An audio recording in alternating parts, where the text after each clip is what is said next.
Now, I've been thinking about a perspective that most of us have about ourselves, and it's a perspective that's so pervasive that most of us aren't even aware that we have it, let alone how limiting it is. And it's this.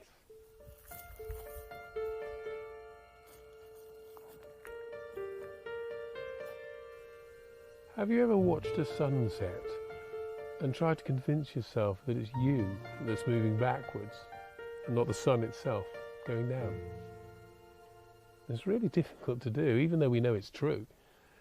All of our sensory information and conceptual intuition compellingly point toward the erroneous conclusion that it's the sun that's moving down and around as it journeys to light the westward world.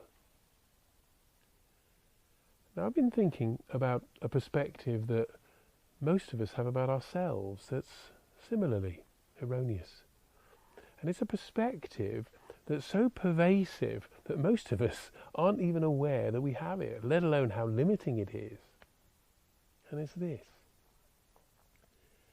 The world around me and everything that I experience in it is separate from me. Now, it's a perspective that has us believe that the stuff out there that we perceive through our senses, well, they're objects in the world. And all of the thoughts and feelings that I have in here, well, that's me, the perceiving subject. In this way, the me I call I becomes the centre around which the world and everything I experience in it orbit. In truth, though, all perceptions, thoughts and feelings, and even the sense of a separate self, are hallucinated constructs, akin to the renderings of a virtual reality headset.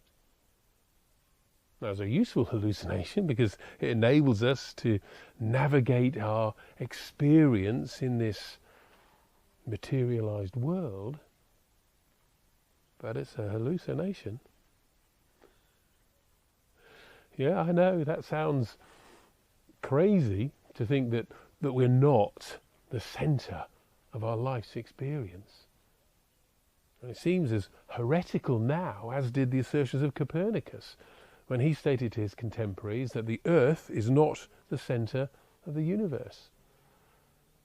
And just as those who pointed to the fact that the sun rises in the east and sets in the west, and that is irrefutable evidence of earth-centeredness, so we assertively insist that it's self-evidently true that I'm in here and the world's out there, in orbit around this self-centering shape of me.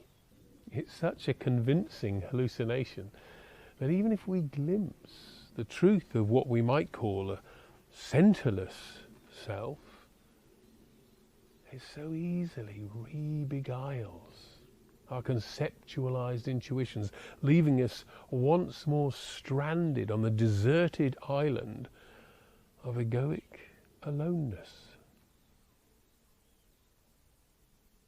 It's this centripetal force of self-fulfillment that disinherits us from the truly sublime experience of a human being consciousness itself.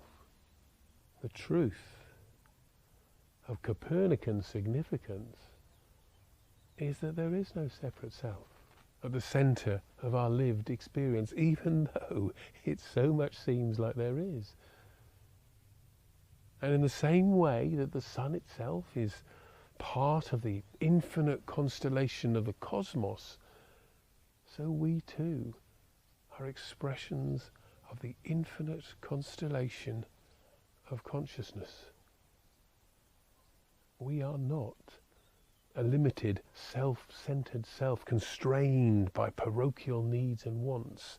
We are the global, local, universal, total, self-fulfilling, all and everything, anywhere, everywhere, all at once, and nowhere at all. To be a human being, being consciousness, is a phenomenal thing.